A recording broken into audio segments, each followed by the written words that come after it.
Hey guys, hey Kimberly, my butterfly girl. How's everybody doing? I have been one tired puppy. I almost took a nap today. I was so close to it. But I'm slowly trying to get some energy back. And I've been working since Thursday on this anatomy board. It kind of looks like a little kindergartner's presentation board, but I thought it was kind of cool because let me get some stuff out of the way. I could do these. It's something that Zoom has, actually. Zoom gives us this whiteboard thing. I don't know what it is or why I'm supposed to have it, but I don't know if I can incorporate that into the workshops on Sunday, but I was just playing around with it and ended up, while I had no energy to go live Saturday, I thought I'll play around with this, and look, I can take the, let's see, I think I can take the clouds away and move them out of the way, which will be the answers if I can figure out what I've done here. But I don't know what a whiteboard is, but I've been playing around with it. I got a ton of anatomy questions on it while I was just like, oh, I have no energy. But I can sit here and type. Let me see what I can do. I was being able to grab my whiteboards. I don't know what I did. Maybe I need to refresh it and come back to it. I have no idea.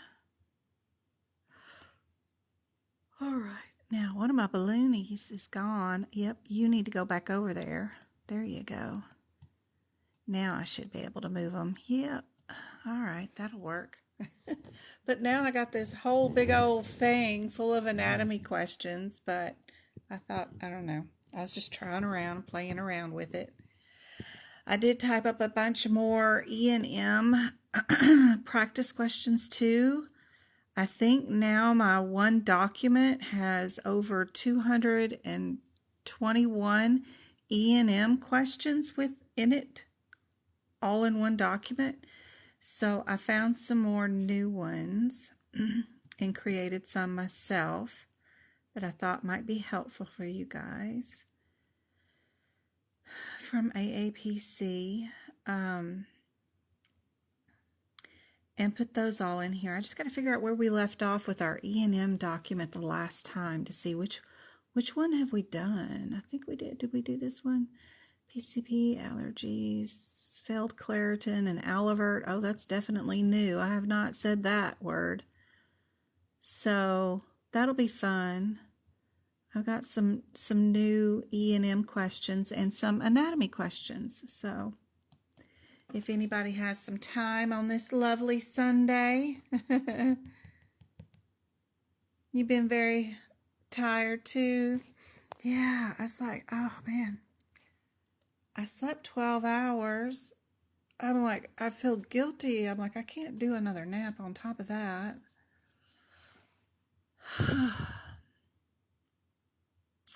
So I forgot, haven't been juicing, so I got to get back to juicing and get back on that instead of being lazy. And all it is putting some fruit in a blender and blending it up. So I'm back on that today. Hopefully that'll help. Let's see, who's all in here? Did I get Twinkle in here and anybody? Yeah. There she is. She is in here. Okay. Thanks for the share of the live, getting it out to other people. That's awesome. All right, well, let's work on my little whiteboard thingy here for a second, and then we'll go do some E&Ms. So some of the anatomy questions can be difficult, especially if they're on the exam C. Somebody took it yesterday, and I just messaged her back saying, if you remember anything, let us know. So hoping that she'll let us know another vocabulary word or two that I don't have for that exam down. But I know they love list of things that are inside of things. So your small intestines are divided up into parts. So is your large intestines. If you don't have that written down in your digestive system, the very beginning of that chapter in the CPT book, it's a good idea to do it, or be able to go to your ICD-10 book. If you're in the 2022 AAPC ICD-10, if you do go to the very beginning of your digestive system, it'll be the red section right here. The digestive system starts with the K's. The second page in this chapter, no matter what book you have, does have a list of items that are in your small intestines, a list of items that are in your large intestines. They normally do build up every little section like this. Before you start diagnosing and coding over here, they'll do a full anatomy from a cellular level, build the organs, and then they'll talk about the disease processes afterwards. So it's always a handy spot to find some anatomy info. But the lists are there if you need them, and I was on page 730. But it's always a good idea to transfer that info over to your CPT book, which I did that too, which is, where's my digestive? Yeah. Get over here to our little digestive fella, and I have them listed right here so that you can tell what's in what's organ, and it's good practice for you to write those words. Area. There we go. Sorry. All right.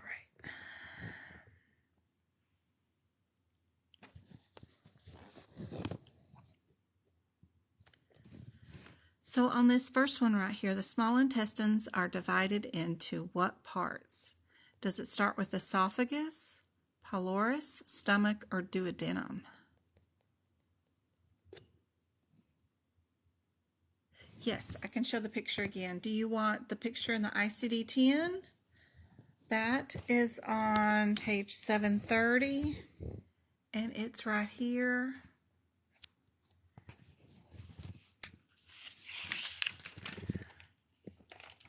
That digestive system's pretty cool. Those salivary glands, you want to make sure you know where those are. That's one of their practice questions. And then on the CPT book, we got our little digestive man, and then I've got them all marked out right there, which is handy dandy, which is also available on my notes in Etsy, of course. But I've got probably all the anatomy pictures posted in our Discord group too. So if you go to our Discord group, find a phone. I got so many phones laying around here. Wrong one. This one.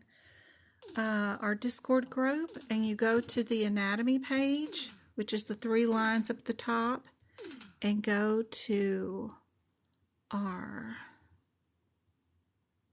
anatomy right there, room, and scroll back. I'm sure there's pictures of that particular page listed right there that other people have shared, I've shared.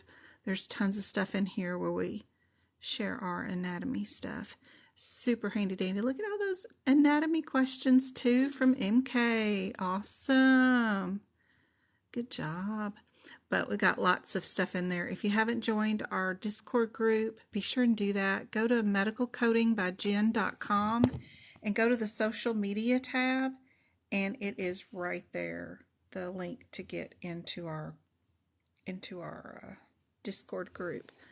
So you don't even have to sign up. Just go to the social media links at medicalcodingbyjen.com. And to join Discord, it's right there, that little join Discord. Join now. Super easy. Tons of information, tons of practice rooms with tons of practice questions in there. Even cases and all kinds of stuff are there. Hey, Mean, how's it going? That page is not in your ICD-10 book? Oh, You're always at a bit of a disadvantage, and I wish they told you guys this, that if you don't get the AAPC versions of the HipPix and the ICD-10 book, you are at a bit of a disadvantage because a lot of their questions come directly from the books that they made. So not too many, but like 5 each. So at least, so somewhere around there, 10 questions are from their pictures, from their graphs, from their decision trees, their anatomy pictures, things like that they put in there. Even, the CPT book is from AMA, but they like to pick those coding tips as some of the questions too. The right upper quadrant is the stomach. Yep. For this one right here, for the small intestines, it's going to be the duodenum. It's going to be D is your answer. The duodenum, the duodenum, and then the ileum are part of the small intestines. So be sure you know that. Yep. Right upper quadrant. I fight back and forth with this question because 2 answers are technically correct, right?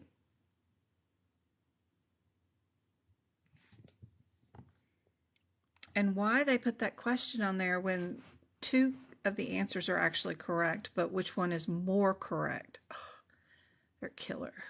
It's awful.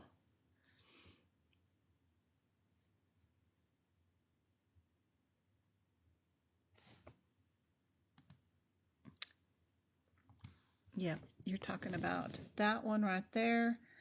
The basilic vein is located where? Yes.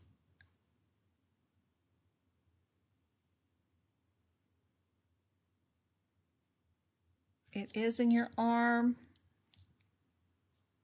That's what they usually use to draw the blood from. Right upper quadrant.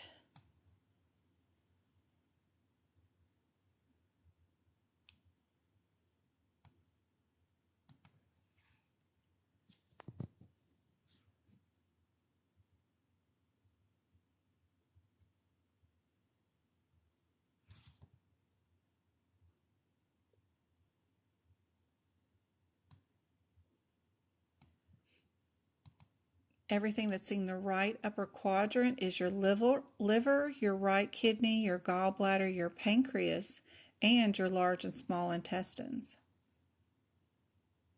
So we've got pancreas and gallbladder, both in the right upper quadrant.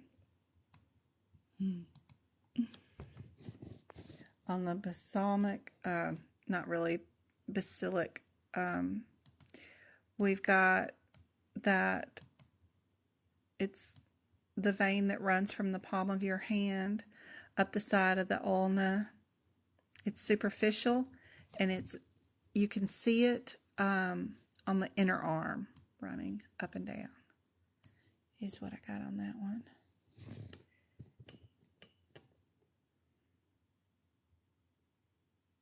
I normally don't go live on Sundays, Smith. I missed Friday night because it's my dad's birthday.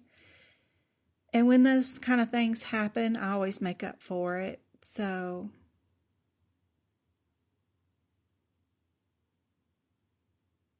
stomach technically is in your legs, more towards your left, center left. I don't know. Yeah, I hate this question because the right upper quadrant has 2 of those items in there now. The pancreas is also, because it goes from right to left, like which was the only one that's in the right, The gallbladder sits on top of your liver. You could throw your liver in there. But a lot of things, like if you divide it up, are in multiple areas. So they're always being a pain with some of these questions. And I would just be stonewalled thinking, well, they're both in there. They're both in the right upper quadrant.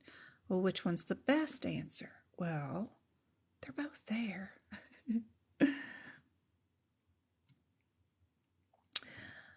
What about this menorrhea? We know what menorrhea is. What do you do when they add the O word in front of it? are, we know menorrhea, right? It can be over too much or not enough, menstruation, that kind of stuff. What do you think about this OG one? Infrequent and light is what mean says. I wouldn't bet against mean. We do have fewer than 6 to 8 periods per year. So we have 12 months in the year. So if you have less than, 6 to 8, then you are the O word. Most people know this one by now, the MYELO. Are we talking muscle, bone, spinal cord, or blood? Very good, Sims. Spinal. Ooh, it's a combo word. It does mean marrow or the spinal cord. Yep, it does. What do we got here? Scaphoid bone. And I know a scaphoid bone because I broke mine twice, is not in one of these options. So I was like, really?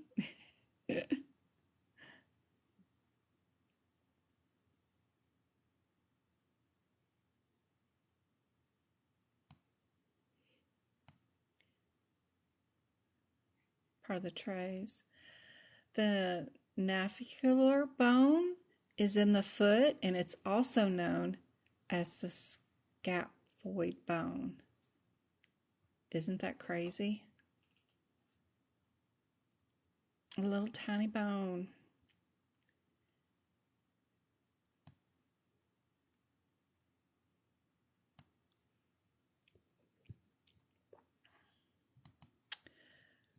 Xenograph for temporary wound closures. Is this one from a patient, a donor non-human, or synthetic?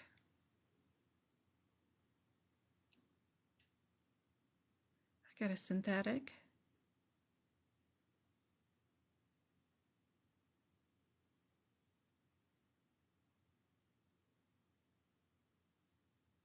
I am here on Sunday. I missed on Friday. It was my dad's birthday, and Saturday I was just way too tired to do anything. So I just, I always like to make them up. If I can't be there, I always promise you guys 3 days a week. So I figured we'd do today and a little early. That way it's not so late and y'all get a late night start on getting up some good sleep for Monday morning work. But I'll repost this on YouTube too so that y'all don't miss having 3 this week. I'm glad you're here too. Hey, Mel.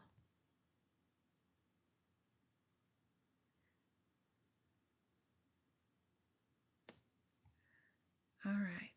For this one, we got xenographs are skin substitutes harvested from animals for genetically engineered temporary grafts in humans. So they're synthetic, but they're actually donor, but I mean, not like an animal has much of a choice to donate it skin to us. We sort of take it, but it's a mixture. We have to have the animal cell of the skin to be able to replicate it in a synthetic form. So technically, the answer is donor non-human because these comes from pigs. Synthetic grafts are synthetic grafts. All right. Let's see. Not being able to remove the entire tumor, but removing as much as possible to aid in chemotherapy is called.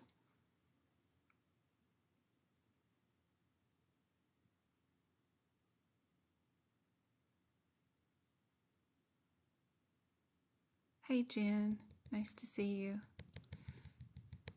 Yasmin, you got that right. Absolutely. That is removing the bulk of the tumor, leaving some cells there that will get radiated or chemotherapied for sure. Absolutely. Okay. Whoops. What about this R word? We've got myelinosis. I have no idea how in the world you'd say it. Does this mean, look at your prefixes and suffixes in your root word, do we have a headache, a syndrome, a change in urine color, or elevated creatinine in this one?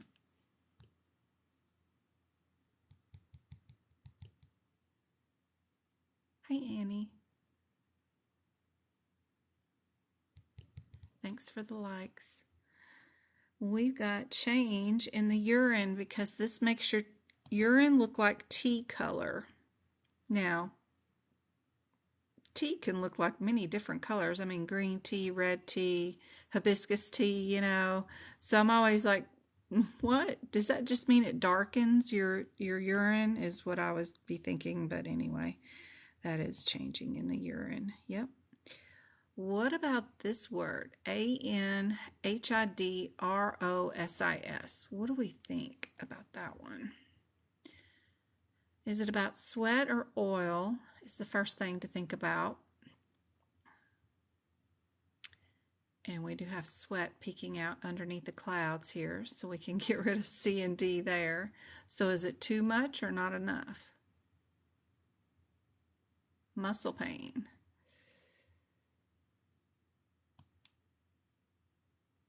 So hyperhidrosis means too much sweat, and anhydrosis, whatever, means lack or decreased sweat. So this is B, lack of sweat. Yeah. Do I have everything over there? Okay.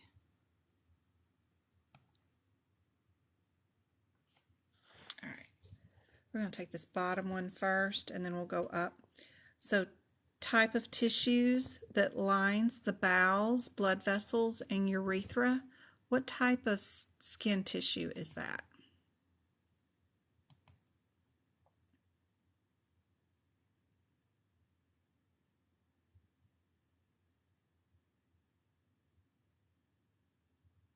We know it's not cardiac, right? We don't have cardiac in our urethra muscle tissue, I don't believe. Yes, it is a smooth muscle. Very good. Very good. All right. Which of these terms means malignant? Adremona, I don't know, fibroma, lipoma, or marker cell. Which one of those is malignant?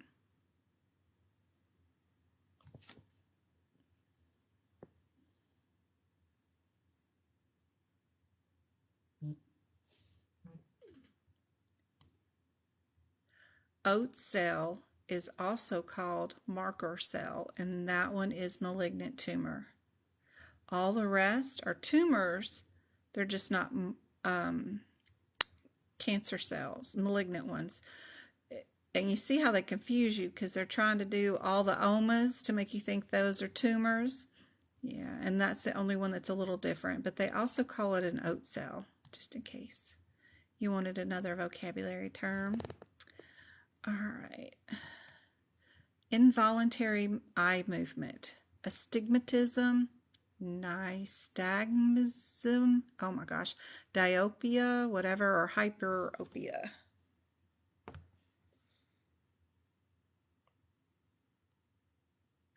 Involuntary eye movement. The B is actually the one that is movement in any direction and can be congenital and often seen in bilateral, and there's another word right there. Oh, that I thought was cool to have two different, just like with this one where I had the oat cell and the Markle cell, we've got two different vocabulary words we can add to the involuntary eye movement. Astigmatism is a curvature of the eyeball. It's instead of it being circle, it's oblong.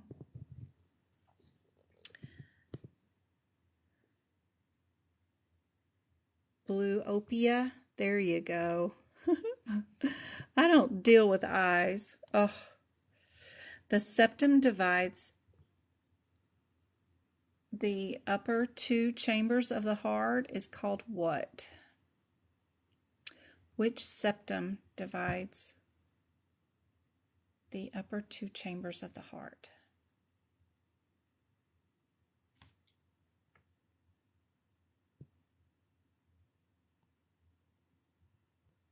Thanks, guys, for helping answer questions.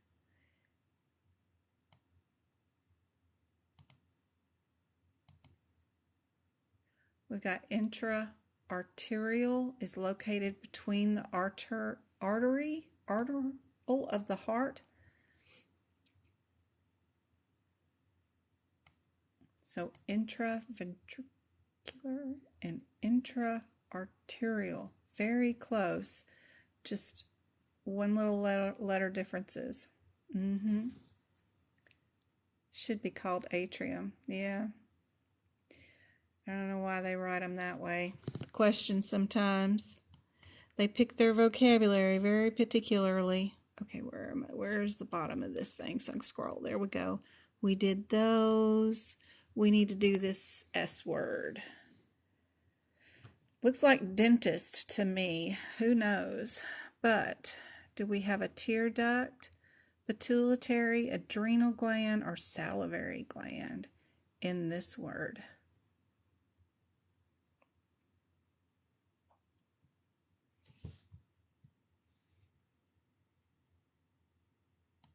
Yeah, it's got the word dentist in it almost, so yep, we're salivary.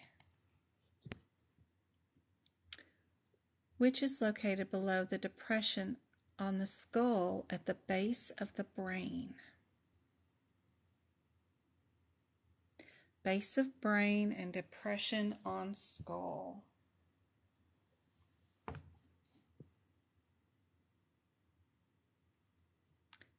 Somebody say adrenal. Somebody say penile. Anybody want to go to pituitary or thymus? Adrenal. Thanks for the tappy tap taps. We got B, pituitary. It is pituitary, and they also call the pituitary the master gland. So be sure you know that's the master gland. And where they would say it would be located. Ooh, here comes my mom. I hear her laundry basket. She's fixing to do laundry. Fatty tissue tumor. Come on, Mean. I want to see if you can get this one. Which one of these is a fatty tissue tumor? Because this is highfalutin up there. Don't they also call that a third eye? It's a good question. Oops.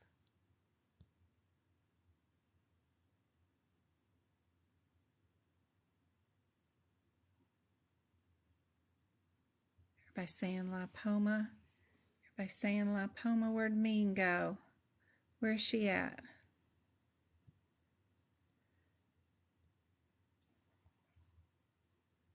Hey, Kimberly. Fatty tissue tumor. So, oh gosh, let me get this black thing out of the way. Maybe it'll focus better. Adipose is fat tissue. Hematoma, y'all know what that is. I spelt it wrong right there. Is blood. Sternoma is fatty gland. And then lipoma is a fatty mass. not tissue. So you got to really pay attention to the wording. Fatty mass versus fatty tissue. Oh, so adipose is your correct word for this one. I knew that one would be a little challenging. I need to fix my hematoma because that's the bad thing about this thing, not having spell check or something. So it's like impossible to do medical terms when you don't have spell check on this stupid board. S-E-T-O-M-I, yeah, got that one right. Okay. So y'all got those definitions written down. Adipose is fatty tissue. Lipoma is a fatty mass. It's a good one to know.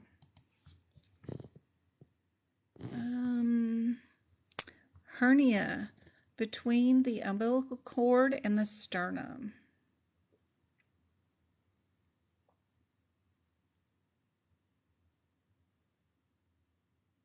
Adipose is the right answer because it's fatty tissue. Now, lipoma is a fatty mass. They asked for fatty tissue. Tissue is adipose.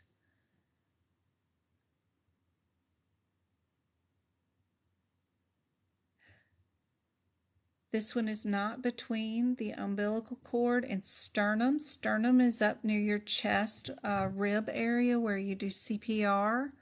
So it's not the umbilical cord, one, because it's above that, which is your epigastric. Yes. So that's the one above your belly button, but just below your sternum or rib cage area, where they do the CPR in the middle of your chest. And that's epigastric.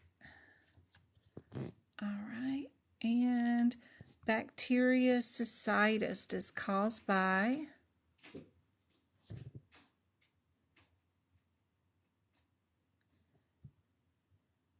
good girl.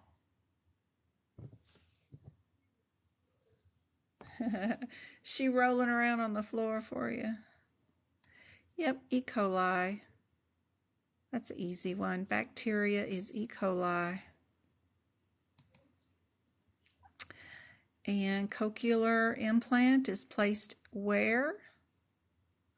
Cornea, inner ear, heart, or spine.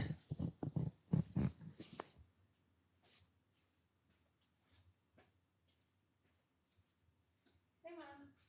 I'm here. I'm just doing a live. You doing laundry? Yep. Have at it. All right.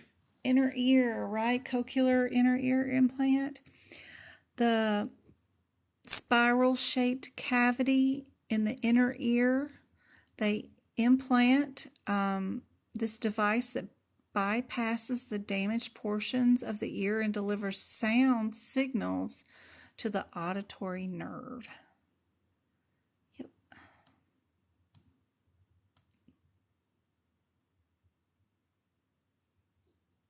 And I think that's all I got on this board so far. I can keep adding some more to it. It's kind of confusing with those red lines that come up. Maybe I'll figure out how to do that without those things coming up one of these days. But I don't know what a whiteboard is or to use it for, but I thought I'd just play around with it to get to know it. All right, so I had some more compliance ones that I found too, and some more E&M ones. Let me see if I can show you a couple of these compliance ones real quick. And then we'll do the E&M ones because there's a bunch of them. Oh, that one was a good one. I wouldn't have known that one. Yeah. And then, yeah. Section, okay, yeah, because parts of the notes you need to know. Yep, that's radiology. You need to know that.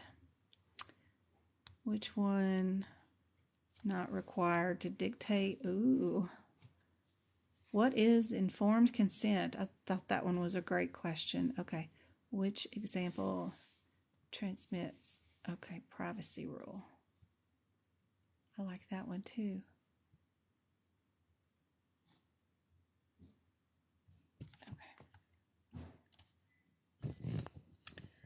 All right. How must medical records be retained? Should it be paper format, electronically? A specific requirement does not exist, or on microfiche?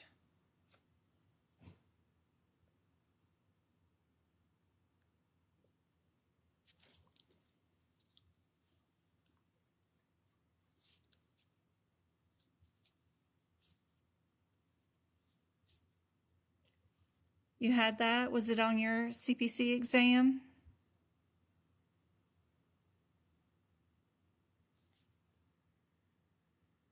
Is that what you're saying, Mel? Oh, the inner ear one?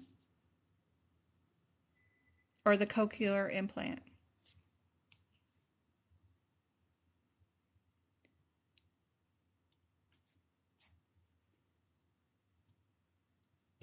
C. There is no specific requirement that exists. Here's your rationale.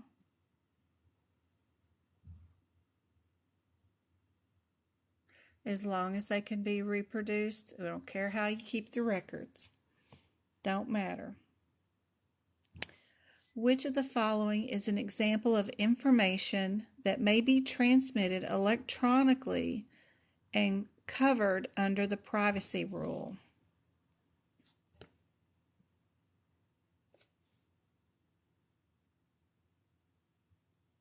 We got physician credentials, appointment schedules, emails, or claim forms.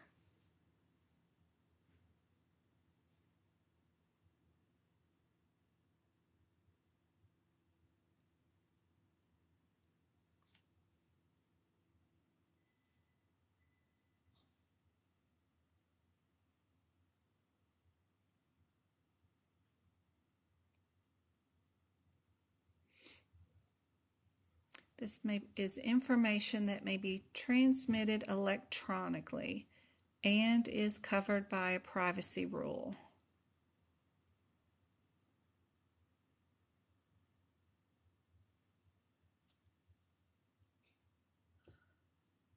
It is your claim form. We get to transmit that electronically to the health plans without fear of being sued for that. The rest of the stuff we would probably get sued for.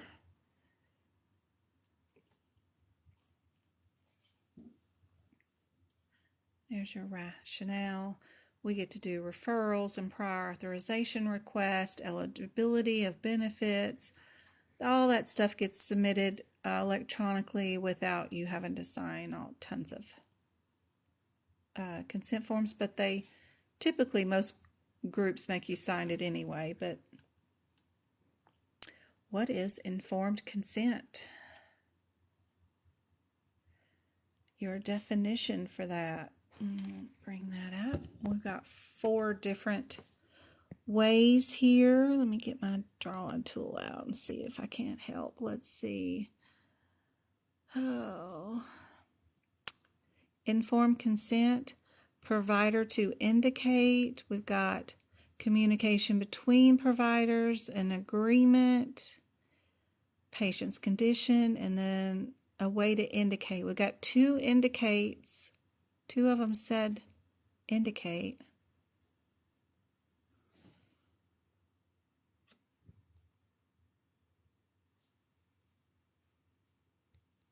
The brightness of your life will be adjusted for a better viewer experience. Okay.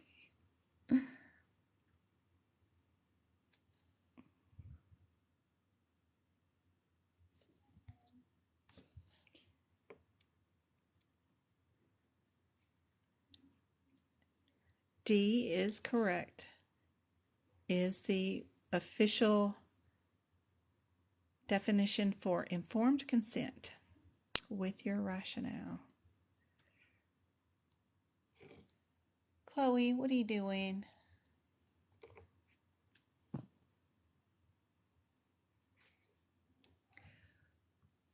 Which type of provider is not required to dictate his or her own operative report?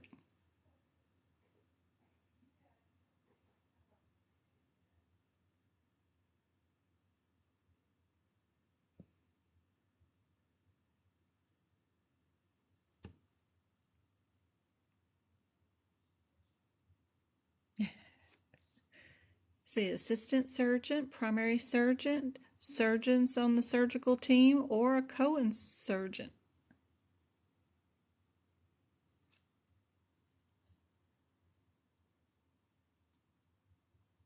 You're correct. The assistant surgeon is not required. Awesome. When referring to radiological services, what is the requirement for images being obtained? We've got 4 here. Retainment, no specific guidelines. They need to be retained if abnormalities are found, or a written report. Images are not important. No, we need the images to be retained, that's for sure.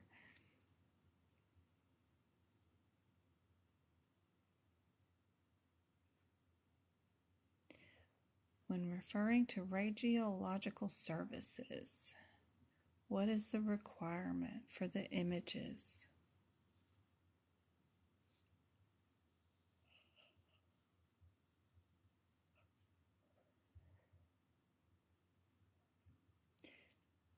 No matter what, we have to save all of the images that we're billing for, even if they show no abnormalities or anything, it doesn't matter. We have to keep them.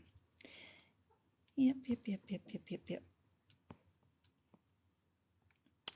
Which section of an operation report would you expect to find the reason for medical necessity for the procedure? Where in that report would you find that? Oh, come on. Don't start. Focus. There we go.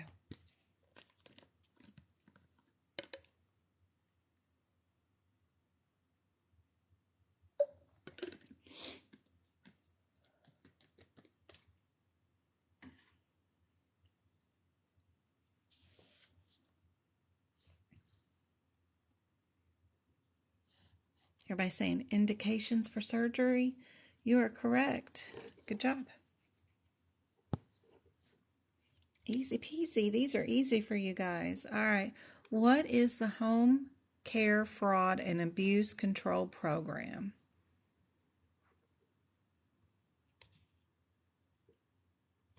Is it a program to track? A program for compliance? Is it to combat fraud and abuse? Or is it an enforcement team?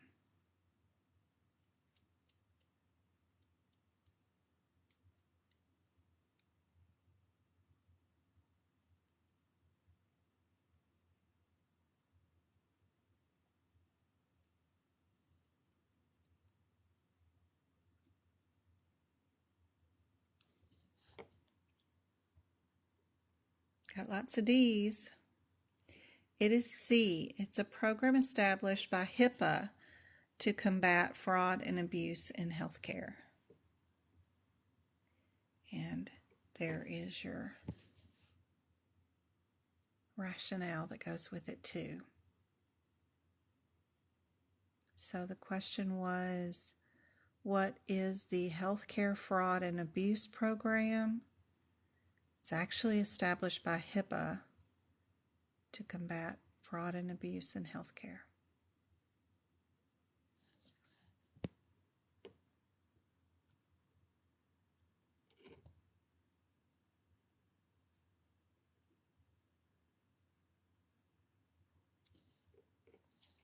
That was a high level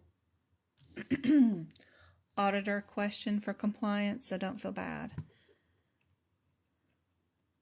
All right.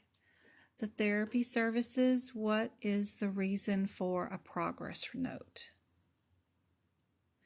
Is it to serve as a plan of care, to serve as a recertification, to indicate services done, or to provide justification? What's the reason for the progress note?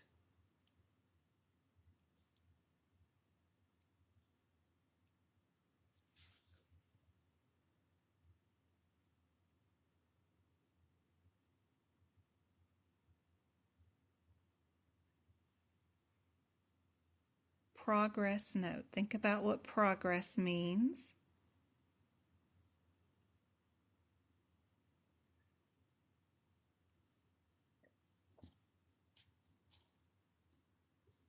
It is D, to provide justification for medical necessity for treatment. Yep.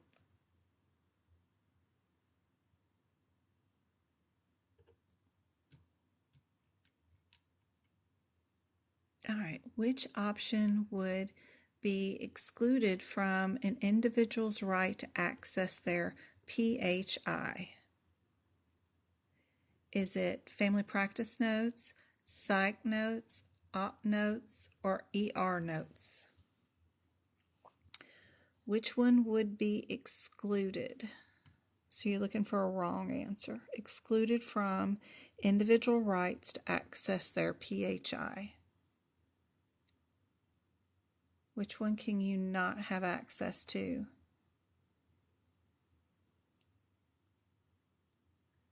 Yep. Interesting question though, isn't it?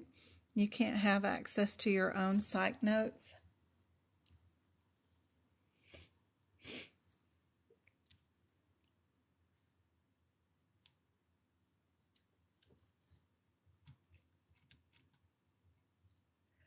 What program was established by Hipaa to combat fraud and abuse? We know that one. We know that one, right?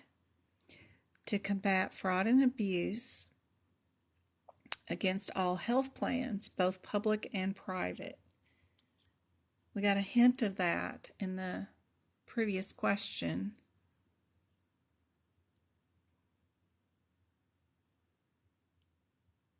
Do you remember what they called it?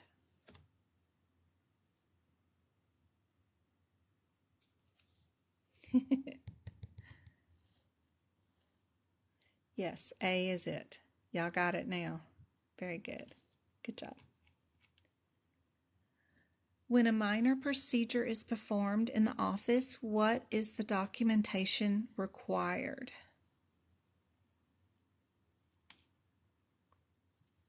So do we need an op report?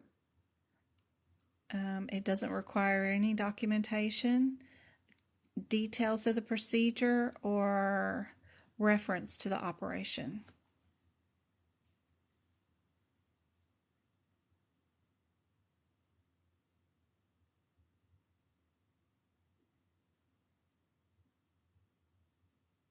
Hey, Wallen.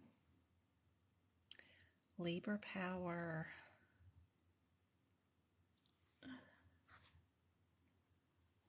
Yep, C. C's the only one that makes any sense. All the rest of them are just silliness, right? Yeah. C is important. Got to document something. When a laboratory report has an abnormal finding, what should be documented for compliance? Is any documentation necessary at all? Nope, not at all. Or the abnormality should be circled. Should it be initialed, indicating that the provider reviewed it, or circle and sign it? And address the abnormality with a diagnosis.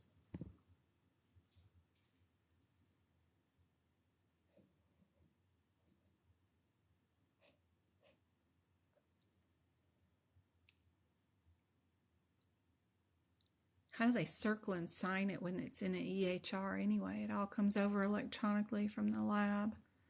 It gets automatically entered into your chart.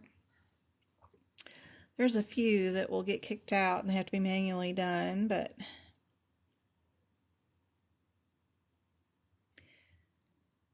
D is your answer. We got to circle, sign it, and address it with a diagnosis. Plus, you need to document if it's a critical level that you got a hold of the patient and got them to the ER or something. I've had patients come in, get blood drawn, and then disappear on me. I can't find them. They go out that night to go to the Golden Corral and go eat or something, and they're there for hours, and I got a critical lab on them, and I can't get a hold of them. We have to call the non-emergent sheriff line and have them go do a courtesy call and leave a note on their door that says, call your PCP as soon as you get home. That's what we used to do. All right, that's all my new compliance ones. Let me go open up my E&M ones that I've got for tonight that are all new. New. All right. I think we did this one. We did that one.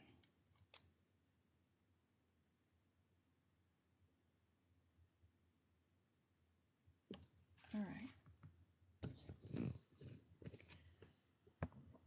So remember in E&M, we try not to do the process of elimination too much. We go to the first set of CPT codes, of course. We write a little something about what each of them are.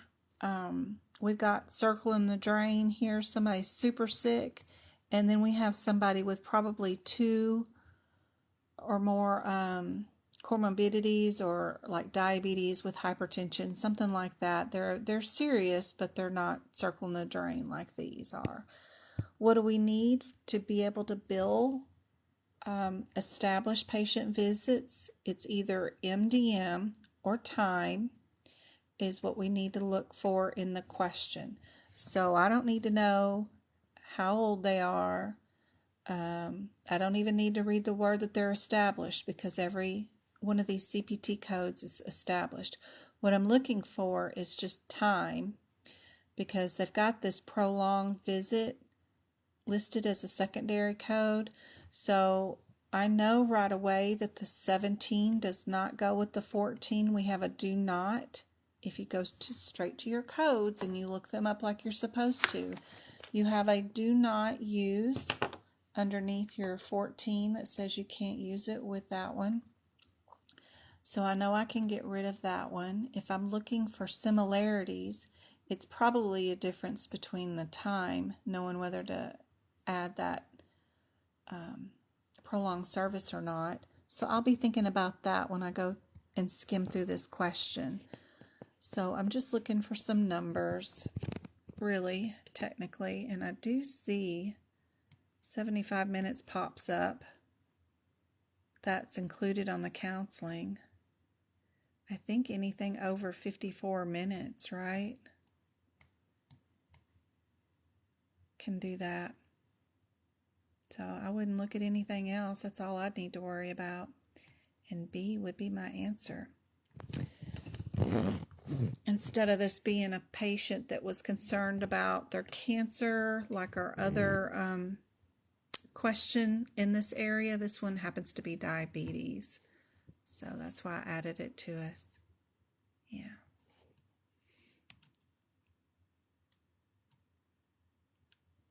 All right. So what's our differences in our codes? A is what type of patient? What's the one word difference I would be looking for if it was A? No worries, JB. What's going on? Congratulations. Who passed? Who passed? Yay. That's awesome. I hope I helped in some way make the exam just a little bit easier for you. Oh, Sammy. My cat is just singing up a storm. Yes, that is new. We know our 214 is established. What's going on with 42? Congratulations, JP. What you gonna do when you grow up? Do you already have a job lined up for coding? Are you already in billing? 242. I know you're really grown up. I'm just saying. Now that you got your CPC, will that mean a raise at work?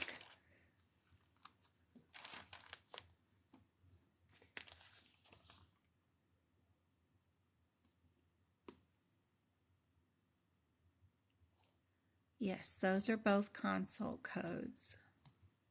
So we have some guidelines that go along with consultations. The patient can't ask to be seen or get a second opinion. The insurance company cannot ask to be seen to get a second opinion to be able to bill consult codes. They have to go to the new patient codes. If it's doctor to doctor, I need you to take a look at this patient for this one particular issue and then send them back to me with your opinion. Then they get to bill the 42s. If it's takeover care of my patient and I don't want to see him no more, then it's a new patient code. So that's our differences. We probably know right away we're not going to do this established code if it's going to be a difference between new or consult. Anyway, here's your question.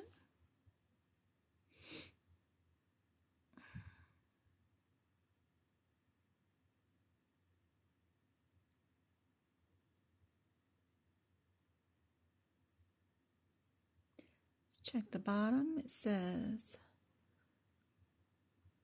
we do need to code an E&M code.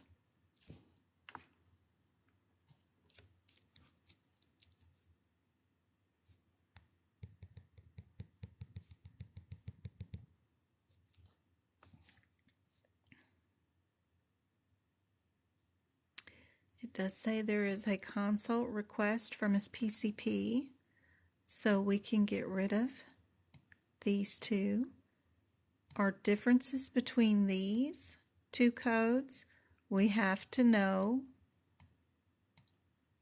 our history, our exam, and our MDM, and they all have to match because we have a guideline that says you have to meet or exceed a level before you can bill it. So that means my question, I'm just going to go through and look just for the word history, which is expanded problem focused. And the exam is too. And then my MDM is usually down at the bottom, is straightforward. So would I be coding a 42 or a 43?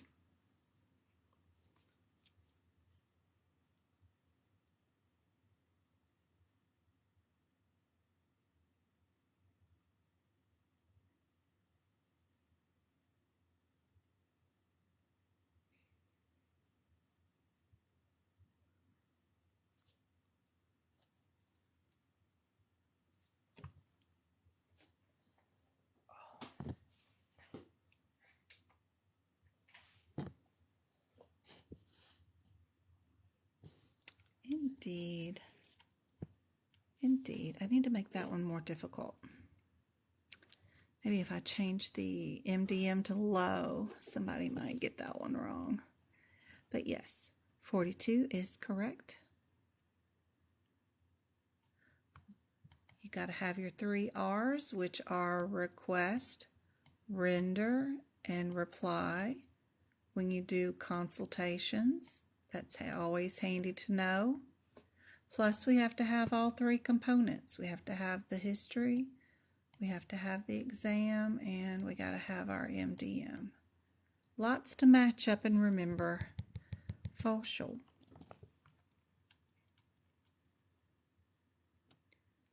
All right.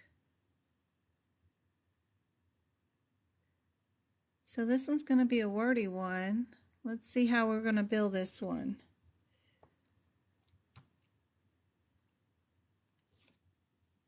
When tissue glue is used to close a wound involving an epidermis layer, how would it be reported?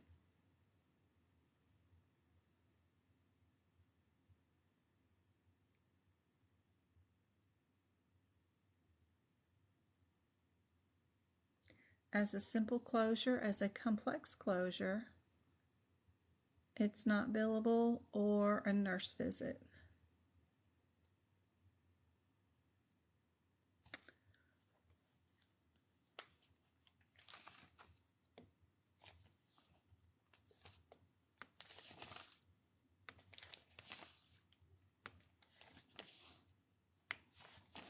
Y'all hear me turning the pages of a book. A simple repair is used when a wound is superficial, involving primary epidermis, dermis, or subcutaneous tissues without significant involvement of deeper structures, and requires a simple one-layer closure. Stop the blood with local or topical anesthesia when performed,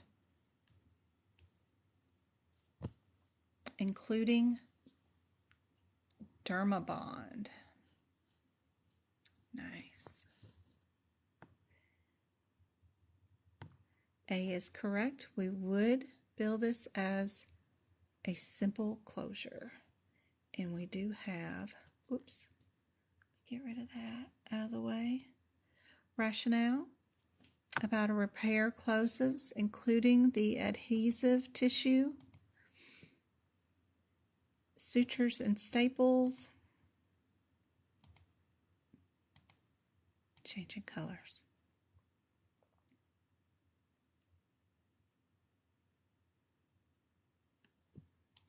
So good job. Y'all knew all that one. All right. Our 221, I believe that's one of the easier ones. That is admit to the hospital, right? Initial is the same word as admit. You really want to keep those separate because a lot of people think, well, that's hospitalization. Well, there's subsequent visits after that that would be for the second and third day, and you don't want to get those confused or try to combine multiple days on this, because the 21 can only do the first day of admission, which is admit. So that's why I always like to say A for admit hospitalization. 231 is that subsequent? Yep, that's your subsequent hospital.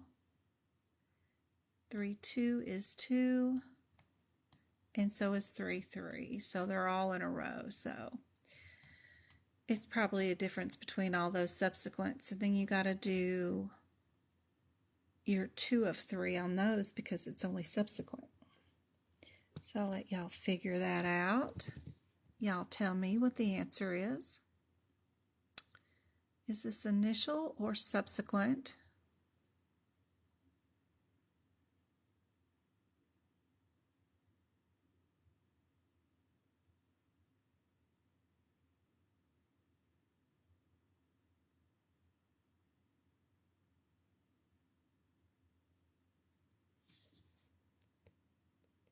Thanks for the likes, Mel.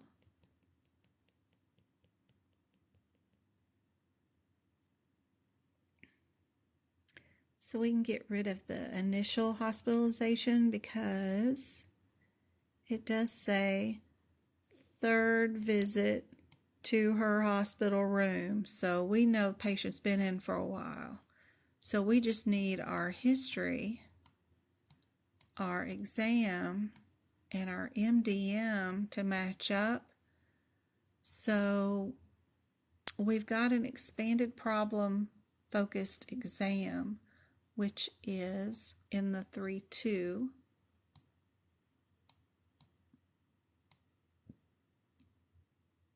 And then our low MDM is in our 3-1. And since you've got to meet or exceed a level before you bill it on 2 areas,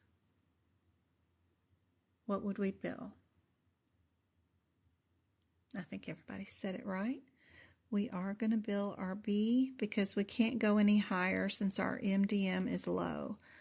We have to stay low. Their exam was more involved. That's okay. We can exceed that level, but we still only have to bill our 31. Yep. There's a rationale for it in case you need it.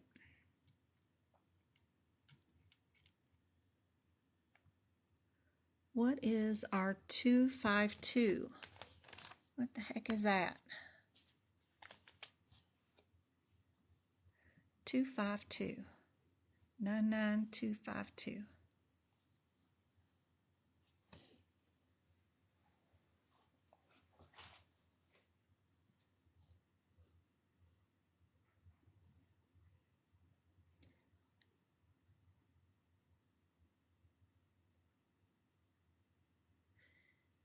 It is hospital consult. 366.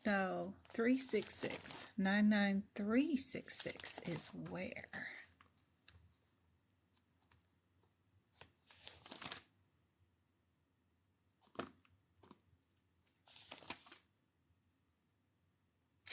On page 46, if you're in the 2022 CPT book, 66 is direct team meeting. 67 is without, no team, no patient, but it's still a team meeting. Good Lord. And then our 68 is no patient and no MD. Just support staff team meeting. So lots to remember there, that they're all still team meetings. So let's see.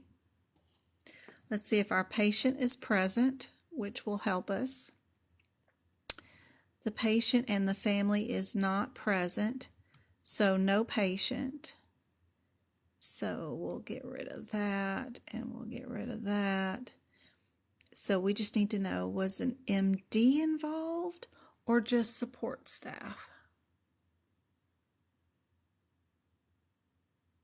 Participation by non-physician qualified healthcare professionals, or did we have healthcare professionals work on this patient?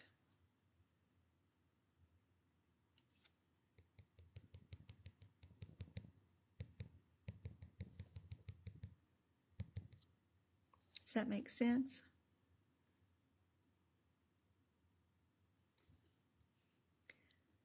So a pulmonologist, a general surgeon, an oncologist, and a neurologist, are those healthcare professionals, or are they non-physician qualified healthcare professionals? That's all you needed to worry about. Yep, your answer is C. Yep. Very good.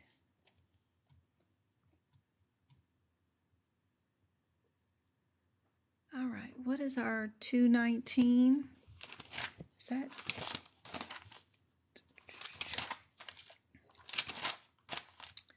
219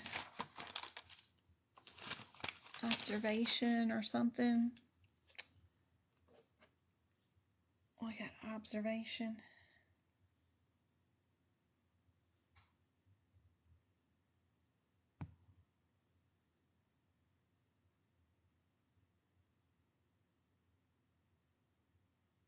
Whoops.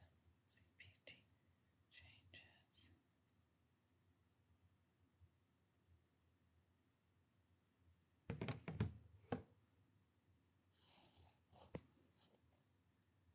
Observation.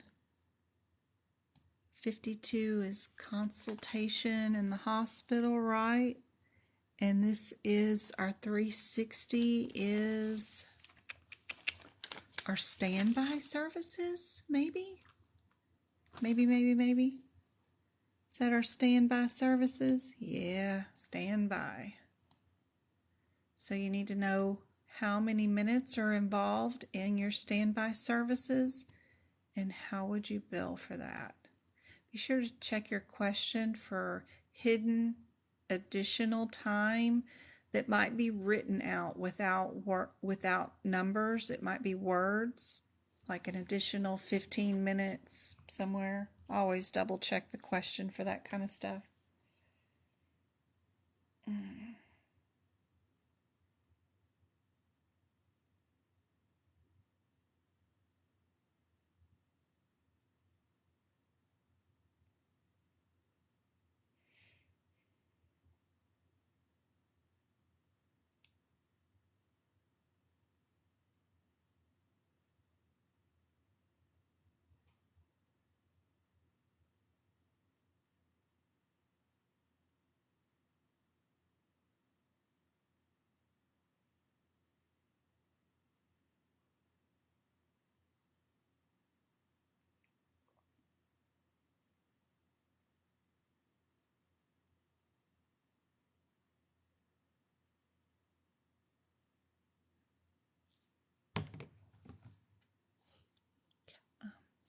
Focus, focus, focus. Focus, focus, focus. Yep, C is correct. Y'all are doing so good. We just got an alert about how many changes they're doing for the E&M codes for 2023. They're deleting 25 of the E&M codes. Oof. And redoing a bunch. They're going to delete hospital observation codes, some consultation codes, some nursing facility codes, domicile codes, resident codes, and prolonged services, and revamping it. I don't think they would like the way that some of the codes are separated because there's codes already in there. I think this year is going to have I don't know if it's 1,000 or 3,000 changes, but I think it's a lot of changes throughout the whole CPT book. Because last year we didn't have very many changes. The year before we did, but last year we didn't have a whole heck of a lot of changes. We put in 4 new codes, 5 new codes for last year. And we deleted 1 sentence off the nursing visit one. This year they're deleting 25 codes and adding a bunch more. So if y'all can, please try to get your CPC done before the end of this year. Yeah, I'm getting here alerts. That's why I'm so distracted the last 2 questions, is because I'm reading through this going, oh my. The book will be here in October. Nothing goes into effect till January 1st, but AAPC will change their exam come January 1st. Observation. And you just now got all this, Pat. You don't want to try to learn it again. Okay, so we got hospital here, observation here, and observation. So I bet it's between these observation codes. Did they get discharged and admitted on the same day, or is it 2 separate days? That's the main thing here.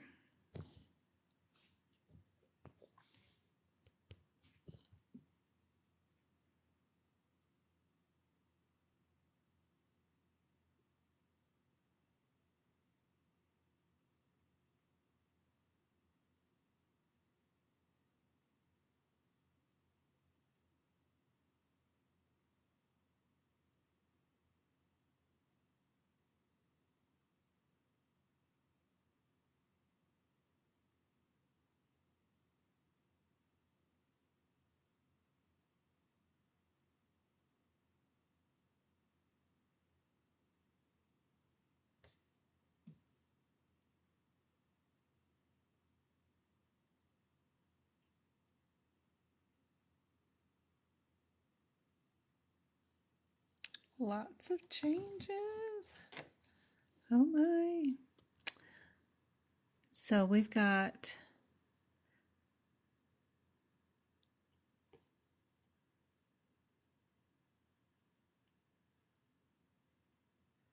not too bad, Miss Dev. I've got a document on my Etsy page that'll have you turn your 2022 book into a 2022 book. I tell you what page numbers to go to and where to write your updates. Like I said, there was only 5 new codes. So what they did do for 2021 is on the nurse visit, the 11, they deleted the last sentence that was in there that said something about whatever it was. It was one last sentence. And then you go to one of our back codes back here. It gets a mama code or a child code. And then we have 4 new codes, 2 adult codes with 2 children codes back in the back. They're back here with the team conferences. Somewhere around in here are new codes. But they're not too bad. That was the child. This is the mama code of one of them. But you can write in that code number with that right there. It's just the case management ones. They added 2 sets, 2 of those. That one and that one are the 2 case managements. And then one of the other codes back here got a child code to add more minutes to it. So it's not bad. That's the whole E&M update. And then I don't think anesthesia had too much. And there's a couple in surgery that you can update. But it's not so bad. Next year is going to be impossible. There's going to be no way that anybody could use probably this 2022 book for the 2023 book if they have over 1,000 changes like I think they're going to have. It would just be too much to write in. So if you've got your 2021 and you're doing it in 2022, great. It's just I don't think we're going to be able to use the 2022 book for the 2023 book like we usually do and just update it with a few changes. That's what I'm worried about. But I think you're just fine. Just fine.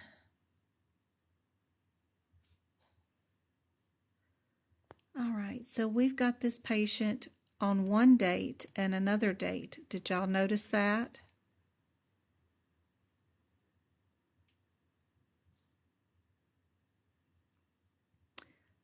So we won't be doing that one. We won't be doing that one. And we won't be doing that one.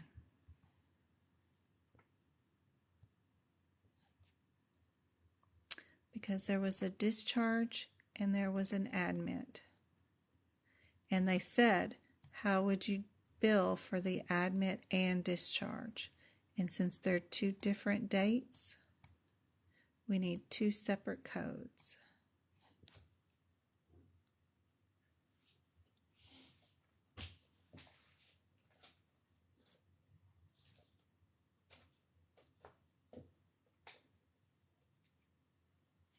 You're welcome.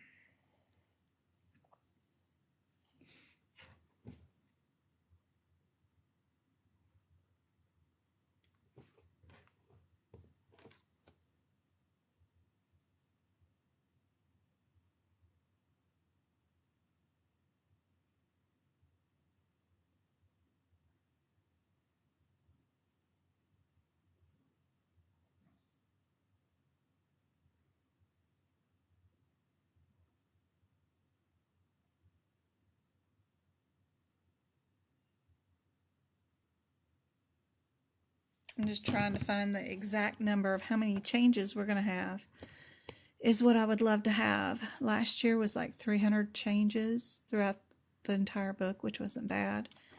But this year, I think it's going up into the thousands. So, be a lot. So we have a difference between what is our 238 and 239. What are those codes? 23.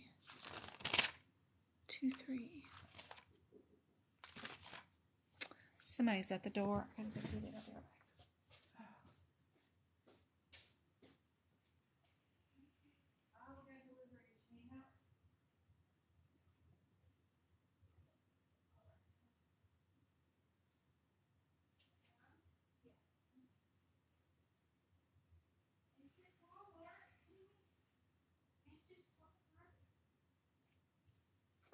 It's just Walmart. They deliver 24/7 out here in the desert. My mom had some stuff delivered. Oh, not bad. All right, 239, 238. Those are both under hospital discharges. And then, what the heck are these 111OFs? What are these? Anybody know? Did everybody leave? Everybody get bored?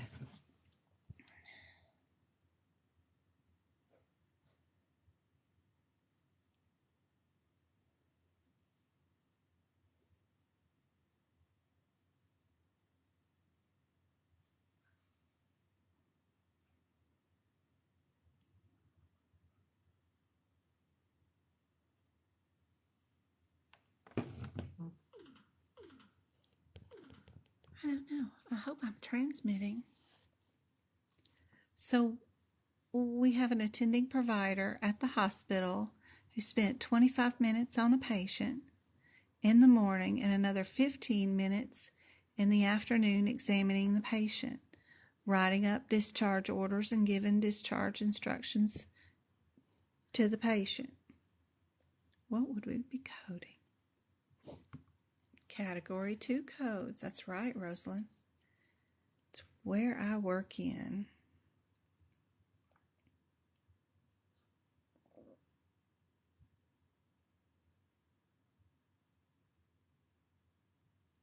So did rounds in the morning, saw the patient, sort of subsequent, right?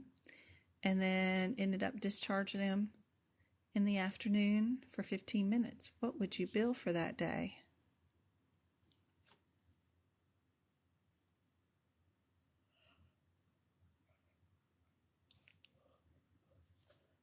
Would you end up combining those two times?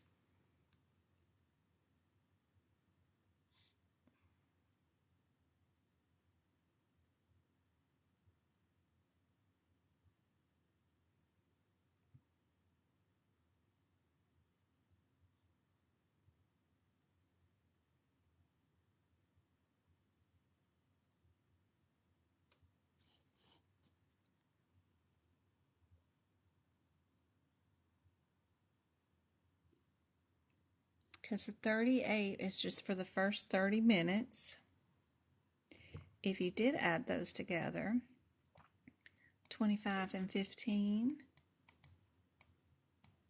you got 40 minutes.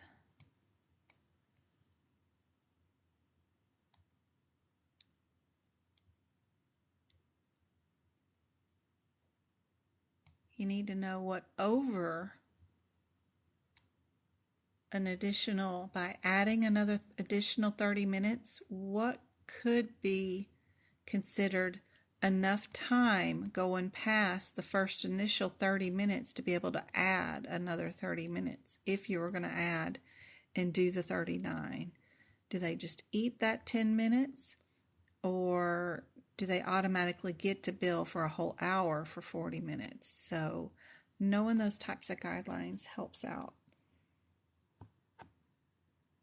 We are going to do our B.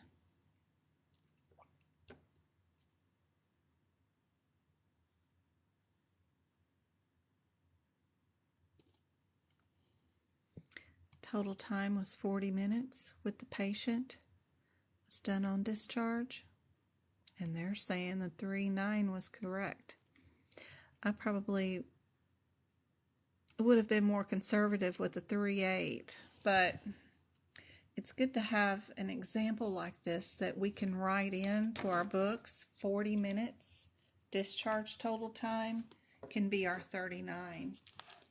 That way you can write it beside that CPT code or right up underneath it. That way you know you can bill it.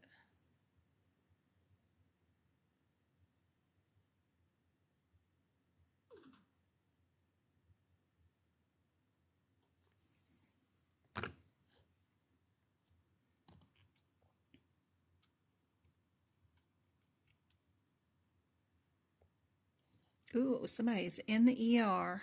All ER codes. Love it. So all we need to know is our history, our exam, and our MDM. Just put them on each line. Know that you've got to bill 3 of 3, which means they all have to meet or exceed a level to be able to bill that level. So just be looking for those.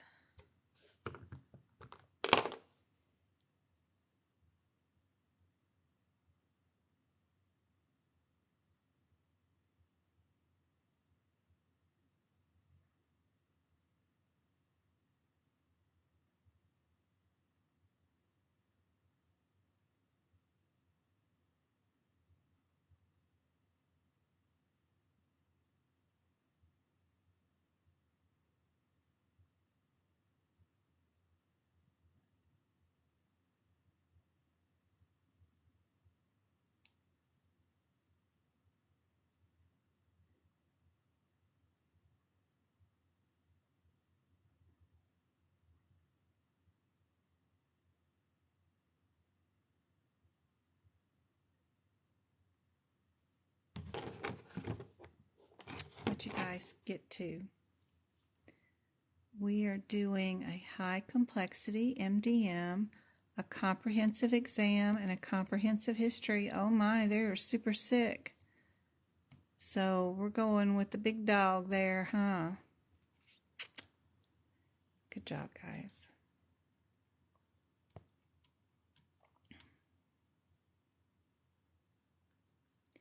All right, what is our 347, 348, and 349?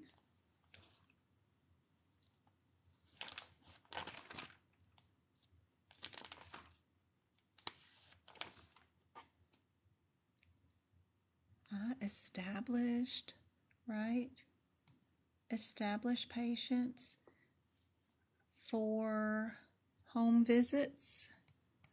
And these are 2 of 3. So you don't need all 3 components, but you need at least 2. So let's check out what was done.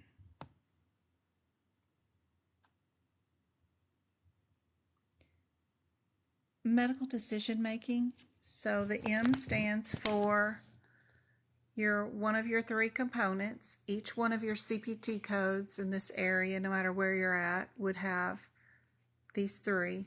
They're history, exam, and medical decision making.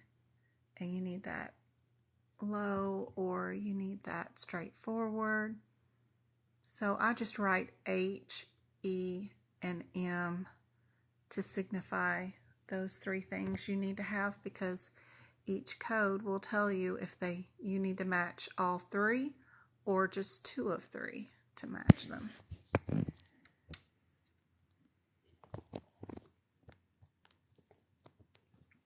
So we need our history, exam, and MDM.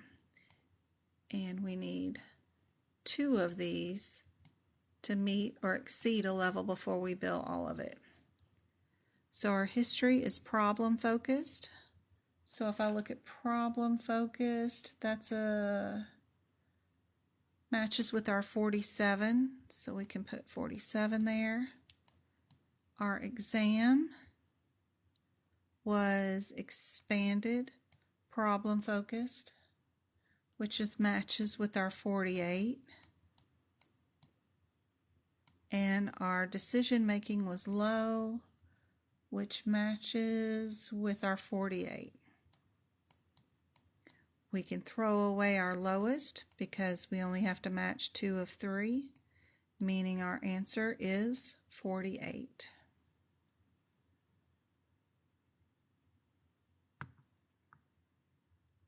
You're welcome.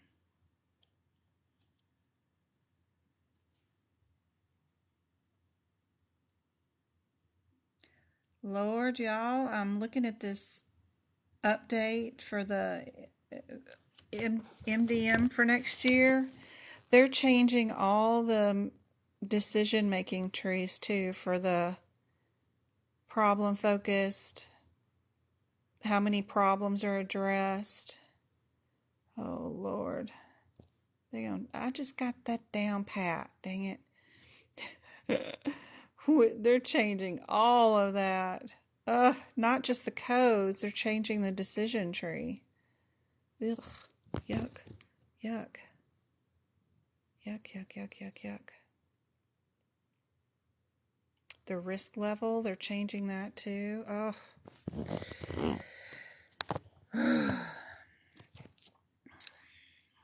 We won't have any practice questions for that new set of guidelines too until January 1st. So that's gonna be painful. I hate how the exam is updated before y'all, in there, but y'all haven't even had time to look at the guidelines and update those yet. All right. R81, 82, oh, we're in the wellness ones, right? So all we need to know is, are we established or new patient foremost? I see the word new, so I'm going to assume we'll get rid of those established patients. Or if I got it backwards, I can't never remember. Is that the new or established? I always start second guessing myself. I hate those codes. I can't never find them. They're always in the middle of nursing home visits, which is a terrible place to put those codes. Since they're wellness exams, they ought to be up there in the beginning. Here we go. New patients are the 8s. Yes, I got it right. So we just need to know the patient's age. If they're over 1 year old, we get the 2. And they are. That's all we needed. We didn't need to know nothing else with those. Just the patient's age, which is handy dandy, or whether they're new or established. So that's nice. Easy one there. All right. We got hospital, observation, hospital, and I don't know what 38 is. What is 238? When y'all are doing y'all's CPC exam, be sure and do this. Go straight to the answers. Write out what each one of them is, a little note on your exam booklet. You can write all over it, all you want. That way you don't have to go back and flip through the book. By the time you read the question, hopefully you're not reading it, but these codes will tell you what the answer is, because we know what we need to look for to make one of them right or wrong, or 38 or discharge. So are we in the hospital? That's supposed to be a D, even though it looks like a B. Are we in the hospital? Are we in observation or being discharged? Is that observation and discharge one? The 219? No. No, that's initial observation. Okay. So I'm going to look down here. The infant will be discharged home. Were they admitted today too? The patient was admitted today, admitted and discharged, all in one. We got a combo, right? So I know they're not in the hospital, right?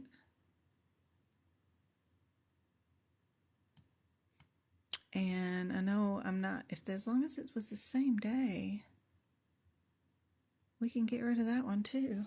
What's our 38? 38 is subsequent observation? No, I'm on the wrong page.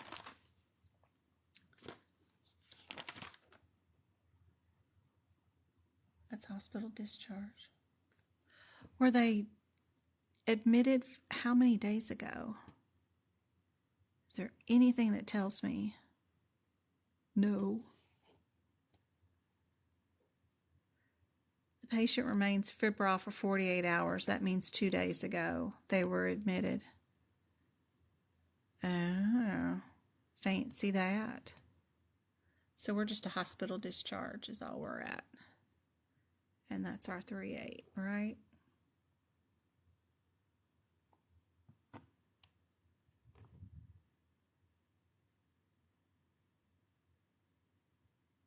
$27 more minutes. let me rethink this because, so 48 hours, it says if the cultures remain negative, he'll be discharged in 48 hours. So he's still there in the hospital. We're not observation. We're not discharged unless he stays febrile for 48 hours. So it's a definite difference between the 22 and the 23. So those are 3 of 3, right? 2 of 3. Those are 2 of 3 because they're subsequents. So we're 2 of 3. So our history, our exam, and our MDM. We've got a comprehensive history, which will be our 23. Comprehensive, yeah, 23. But our MDM is moderate.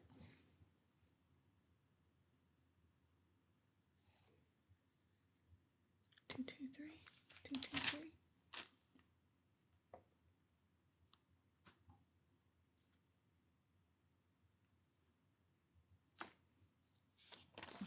Or 222.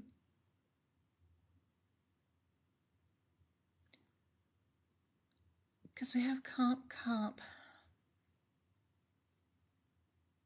and moderate. Moderate goes with our 222 because comp will go with both of those, right? Yep, comp, but our moderate only goes with the 2-2 because our 2-1 is low and our high is our 2-3, and we only have a moderate, so we got to go with our 2-2. And the comps will go with any of them. They're all comp, every single one of them, because they're all initial hospital, so comprehensive will go with any of them.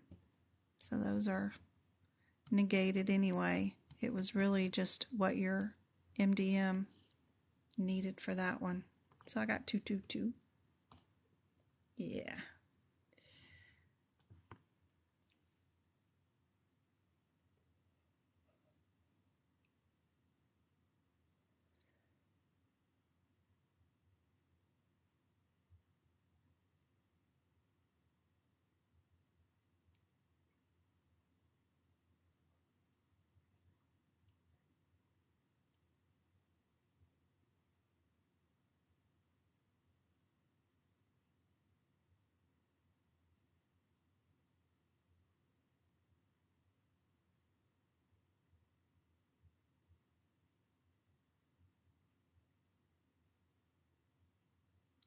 Just reading some of these updated guidelines. Oh, Lord.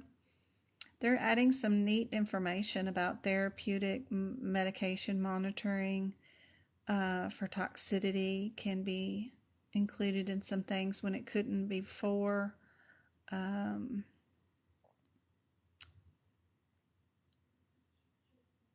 Which is neat. Insulin therapy and stuff like that. Ugh. It's going to be too much to learn. All right, 285. We got ER. We got our critical care, which I love. Our initial hospital. And what's our 236 is discharge. Is that discharge? No. Observation. Where's our patient? And not physically where they're at, but what's the doctor status? Let's make sure what they want us to do down here. We got ER, critical care, 25 minutes, which we can't bill because anything less than 30 minutes in critical care cannot be billed as critical care, so we have to get rid of that.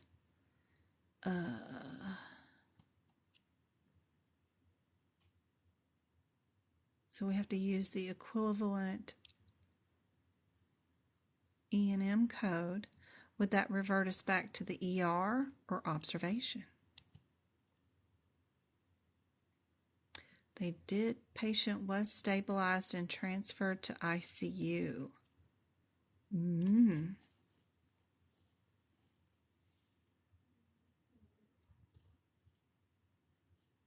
This is a good one. What are your guys' thoughts on this one? I know we can't bill critical care because we're less than 30 minutes, but since they were stabilized and were transferred to ICU, what are we billing?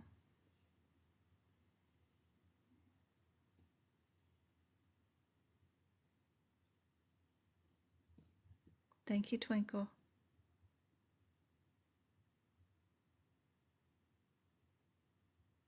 Anybody want to take a guess?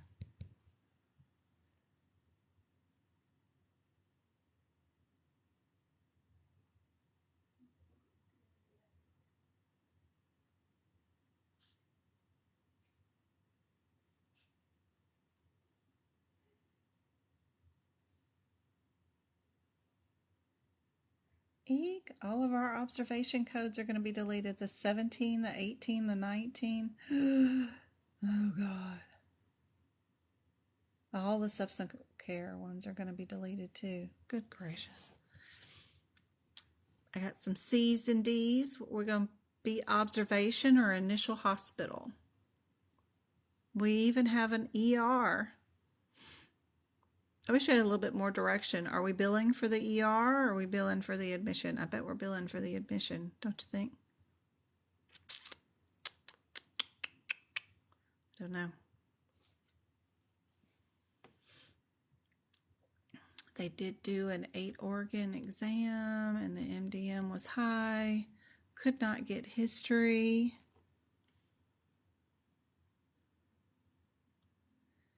I mean, ICU is going to be billing a bunch of stuff when they get over there, you know, whatever they have to do. I think because the ER doctor documents the 25 time, that's our direction that we're either billing the critical care or the ER doctor and not ICU.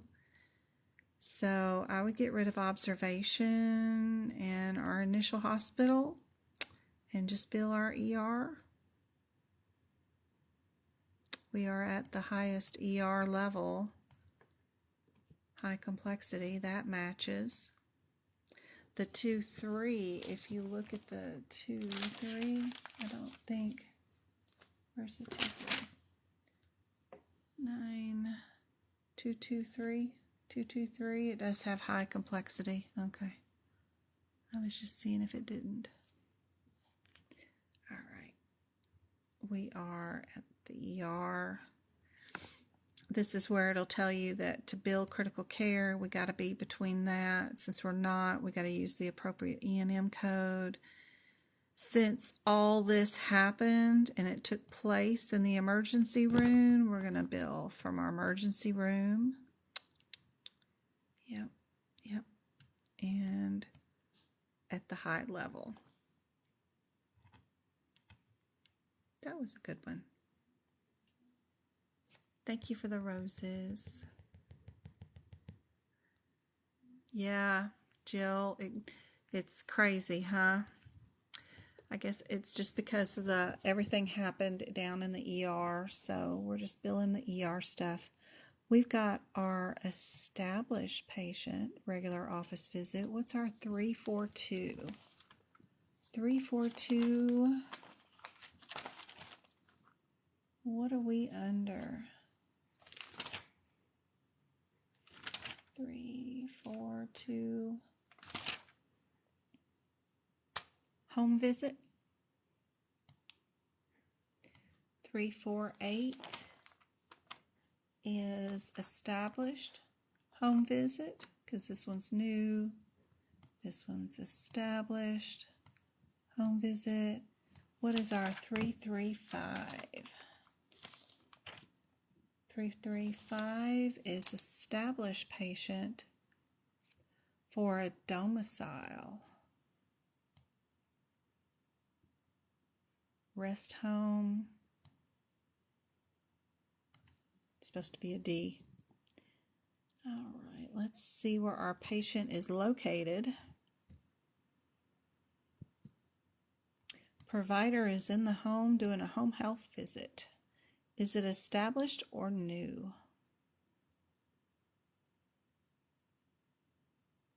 He's been there for a year, and the last visit, provider did whatever. So established home health. What do you guys think?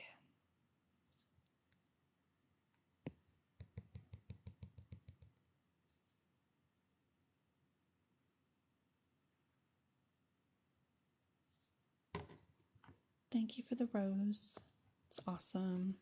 That'll go to give somebody some free notes for my stash.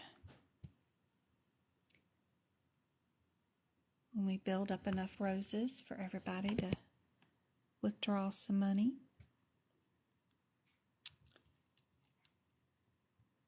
All right, we got ER again.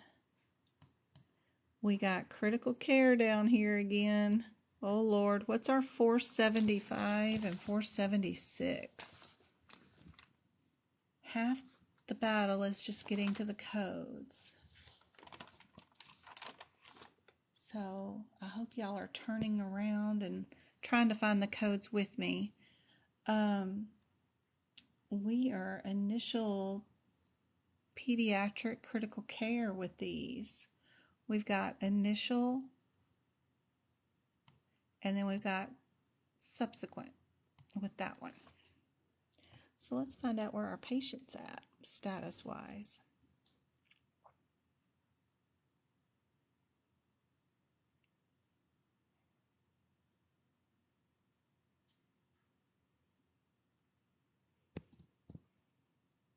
We got a 3-year-old.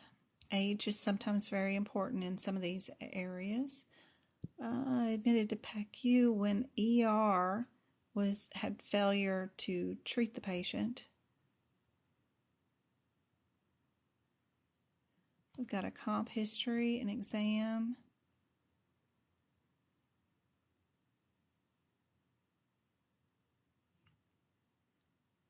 Where do you think our patient is at? Thanks, Twinkle.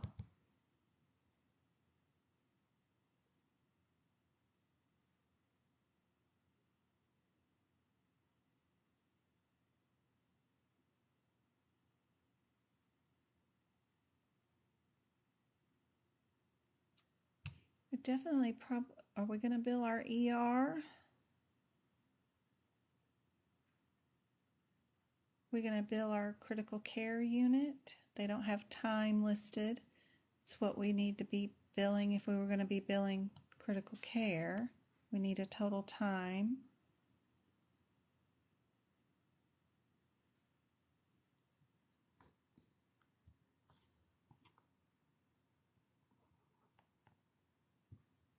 I agree with you. I agree with you, Mean. I like our initial inpatient pediatric critical care time. I like that one.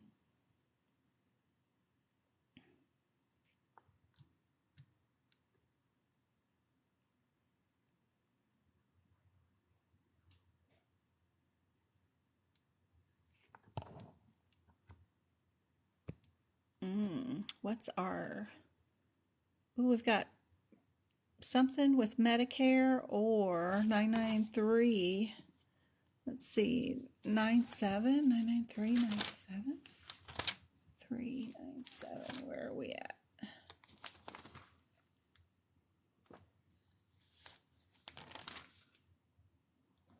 Or are we doing a 65-year-old or 65-year-old or older physical codes? Back in the back, we've got any idea on whether they're new or established? No idea. But we do see the Medicare, so we can definitely get rid of those two. Are we doing the 102 or 27? No worries. Glad you're here, Mean.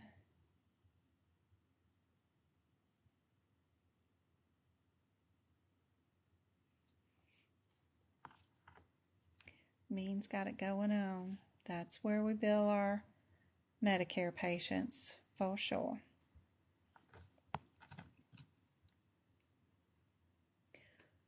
We've got our initial hospital, right? ER. What's our 241?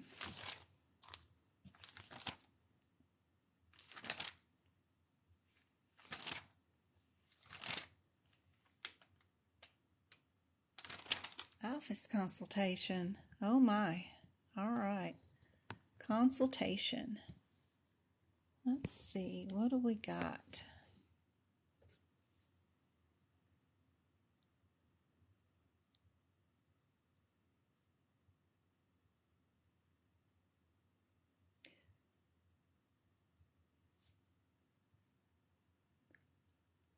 So I don't see a consult here. And I don't see an admit. Wrists don't usually get an admit unless it's like something huge.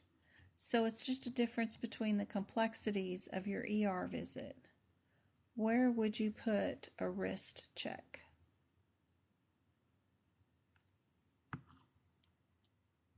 Very good. Yep. You just kind of have to know how many systems, how much of a history they would have done. They didn't do anything on the history much other than problem focus. They worked on the one area. So that's a good job. Hey, Go-Kart, how's it going? Good to see you. I'll put this live up on YouTube. We did a bunch of anatomy in the beginning, and then we did compliance questions, and now we're finishing up with E&M questions, and we're just about done. This one is critical care, and then our 471, oh my Lord, 99471. I went on a little early comparatively, and this is just for making up for missing out on Friday's night's live.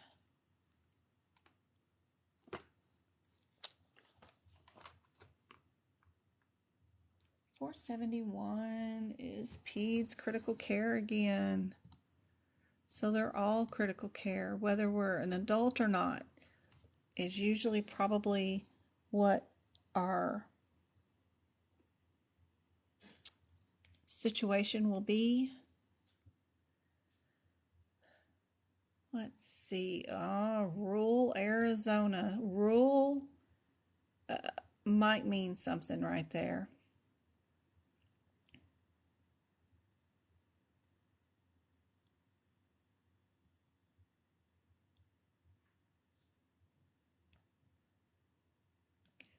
While waiting in the ER for an ambulance, for a helicopter to come get them. 45-minute wait for a helicopter, that's a long time. They are really rural. Wow. Bagging for 45 minutes. Oh, Lord. Okay, my imagination starts running, and I'm going through the crash cart pulling out items as this is going on. I can't, it's so hard not to visually see some of this stuff going on, and muscle memory, my muscles start twitching, and it's distracting. If, when you're medical coding and I see all this stuff, it's just distracting because my brain starts rolling. During my CPC exam, they gave me one that had a chainsaw accident to the thigh. And I was going through protocols, trying to stop the bleeding and stuff, and not focusing on coding it. It's just distracting for me. So distracting. So if we are down in the ER, we are not going to be billing our 71s, even though they are of the appropriate age, and it is critical, but they're not admitted on the critical care floor up there. They're just down in the ER. So we're going to bill our ER our 91. And as long as stuff was done before they admitted to NICU of any sort, if it was done in the birthing center or down in the ER, you can bill for all this stuff that they were doing on the baby. So we will be picking C. Good job, guys. Good job.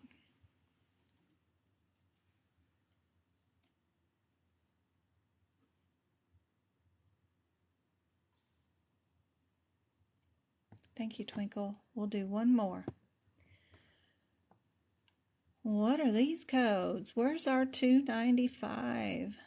2950. Where the heck is that? 2950. And then we've got critical care, right? I think these are back there in medicine, right?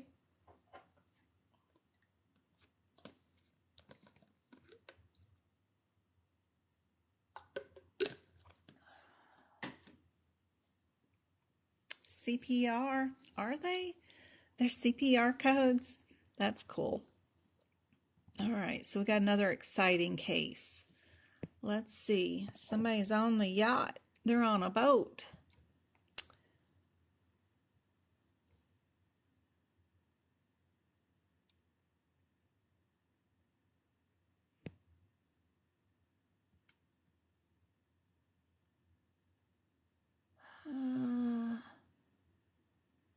Is in the ER and directs the activities of the paramedics' two-way communication. I know we've got a code for that one. I know we have a code for two-way communication. What's our two-way communication code? Where's my two-way? Our basic life support is our 450 code.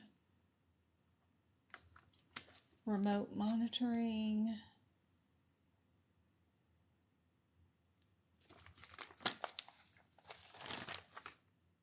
Yes, what's our two-way? What's our two-way?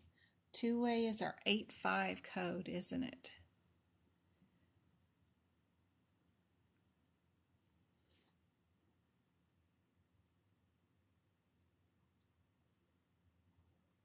For 24 months and younger. If she's gambling, she's older, so we won't be using that code. That was unhelpful. So let's go down here. We've got 1 hour critical care time, 15 minutes CPR is included in that.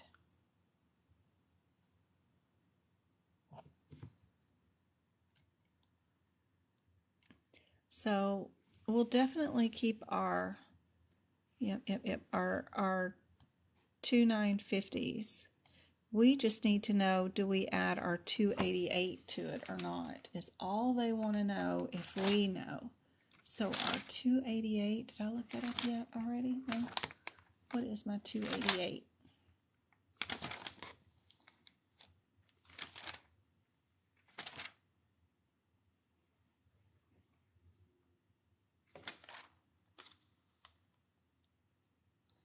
That's our adult EMS emergency advanced life support code. Yes, it is. And we did a whole lot of that going on here.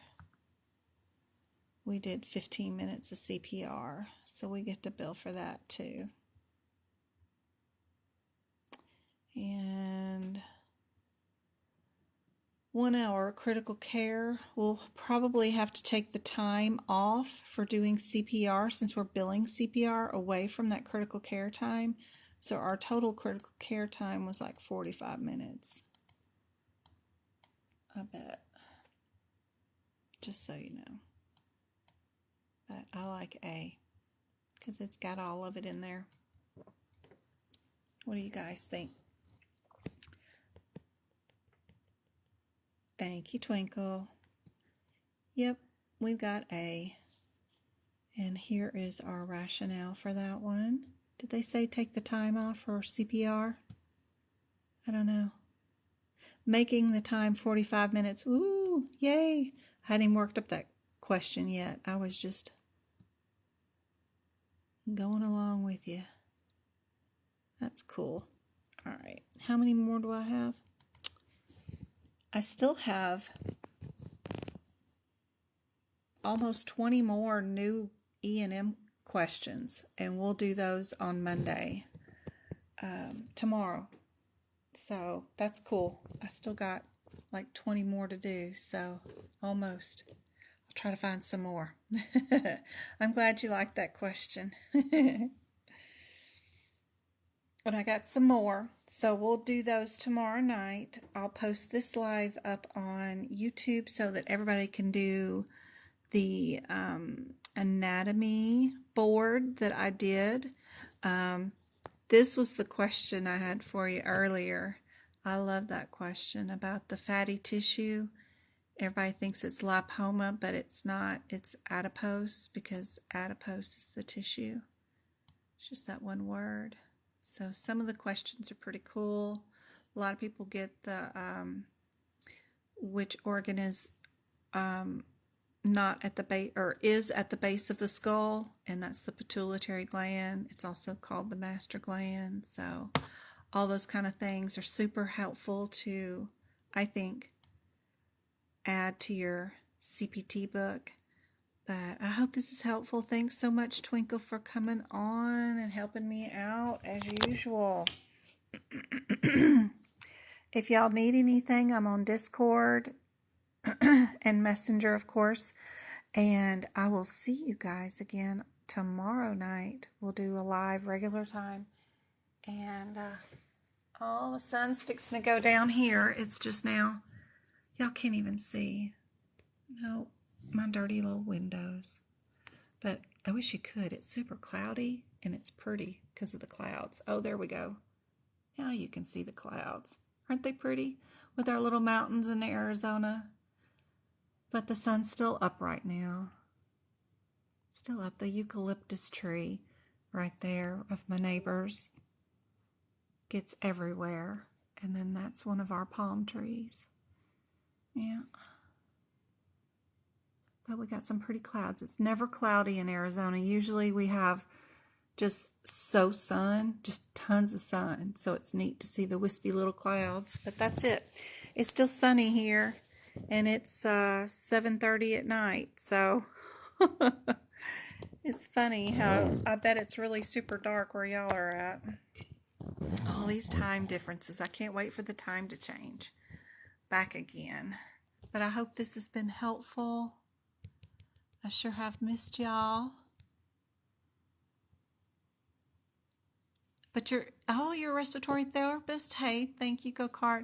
But you're going to be doing coding this month? That's awesome. It's so much fun to be on this side of the computer. Beautiful sunny day. It's 10:30 there. Oh, goodness. Goodness. All right, guys. I will see y'all tomorrow night. We'll do some more fun E&M. Look what temperature it still is. It's still 105 out here. That's at 7:30 at night. Y'all don't want to be out here. It's too hot. Thank you, Annie. Thanks for all the shares and all the likes. I'll see y'all tomorrow. 74. Oh my gosh. Hey, MK.